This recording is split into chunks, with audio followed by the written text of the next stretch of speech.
The Atlanta Falcons with their back against the wall in the biggest game in Arthur Smith's career as the Falcons head coach just clowned on their rival, the New Orleans Saints, winning 24-15. It wasn't all pretty. A lot of good things, but definitely a lot of things to work on. But ultimately, a 9-point home victory for the home crowd. And Atlanta jumps to first in the division. And we're going to talk about the playoff picture in a little bit. We're going to talk about what's in front of Atlanta. But let's talk about this win first, right? And let's talk about the Falcons offense before we get to the defense.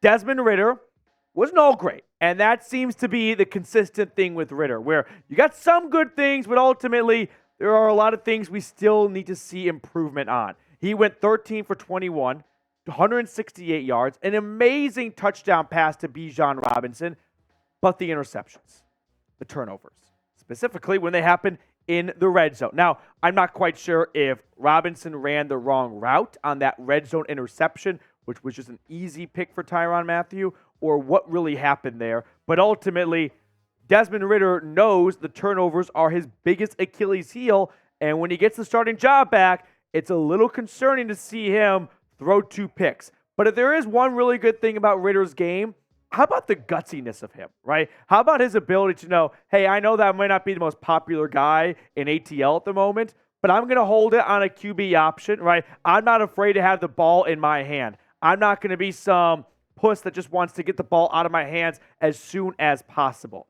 okay? But by far, the best game, I would say, in Robinson's career. And it's crazy how all it took was a lot of complaining on Twitter for Arthur Smith to go, fine, I will use my 8th overall pick, but I'm not happy about it.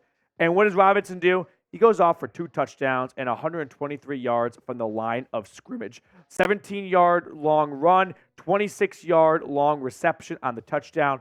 So finally, Twitter won. Like, we broke Arthur Smith's brain. We complained enough that the 8th overall pick was not getting the ball enough.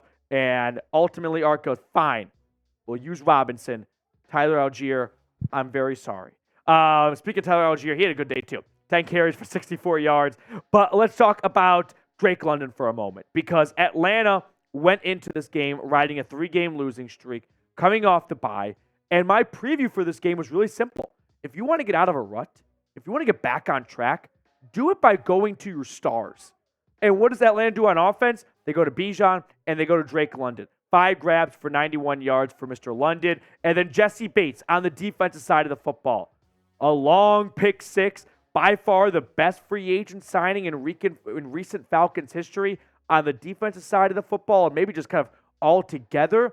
But Atlanta, when it's riding a 3-game losing streak, sitting at 4-6 with their backs against the wall, they call on their superstars. They call on their 2 top 10 picks on offense. They call on the highest paid player on defense in Jessie Bates to get them out of this funk, or highest paid free agent player on defense in Jessie Bates.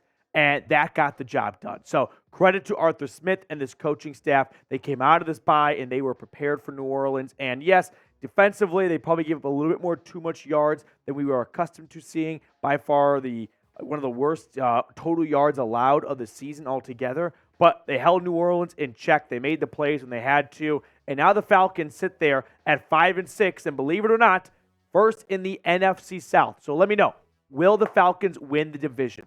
Yes or no? We're going to look at an updated playoff picture in just a moment, but let me know what your thoughts are down below. And before we do, I want to give a quick shout out to our proud sponsor today, Prize Picks. Thanks to Prize Picks, I've had an absolute blast watching football this season, playing daily fantasy sports, and winning up to 25 times my money. And I invite you to come along and play with me over on Prize Picks. Now, Sunday Night Football is currently underway, so these picks, these selections might not look good, but they might look a little good in a little bit. We'll see. I'm taking the more on Justin Herbert's passing yards, taking the less on Rashad Bateman's receiving yards, the more on Austin Eckler at half a touchdown, just need one, and then the less on Lamar Jackson's passing yards. So we all know there could be some absolute stinkers of primetime matchups. Stay locked in on the game with Prize Picks. Go to prizepicks.com/CLNS and use code CLNS for a first deposit match up to $100. The link for that is in the comments and description of today's video. Prize Picks, daily fantasy sports made easy.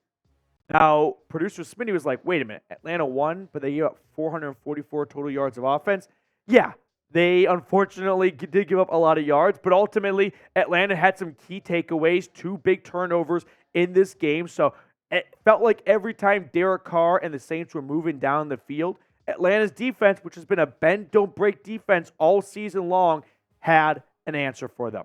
The Falcons' defense came into this game having 3 straight losses with 28-plus points allowed in every single game.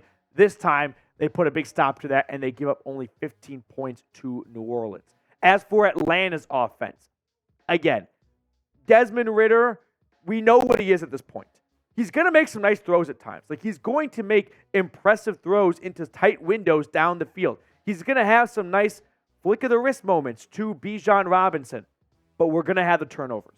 And ultimately, I feel like that's what's going to be the big killer for Desmond Ridder as this team's franchise quarterback long term. But for the remainder of the year, if they can just reduce the turnovers and keep feeding their superstars and get average to above average defense at times, when we look at the playoff picture, the Falcons at 5-6 currently have the 4th seed in the NFC.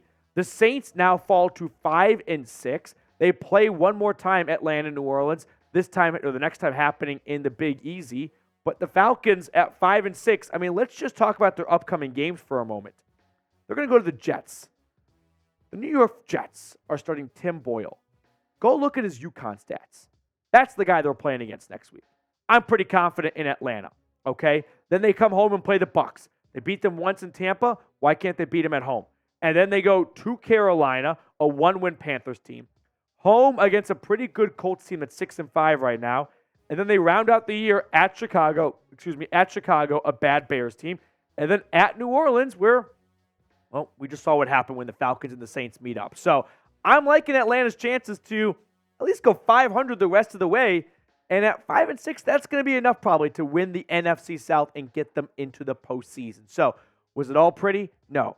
But if you're looking for a Spark Notes version of this game, it is Jessie Bates, star on defense, well paid. We saw a lot of great things from him earlier in the year. He has not had the turnovers for the middle portion of the season, but a big pick 6. And then Drake London and Robinson, 8th overall picks themselves. They came up with huge performances to help this offense get back on track.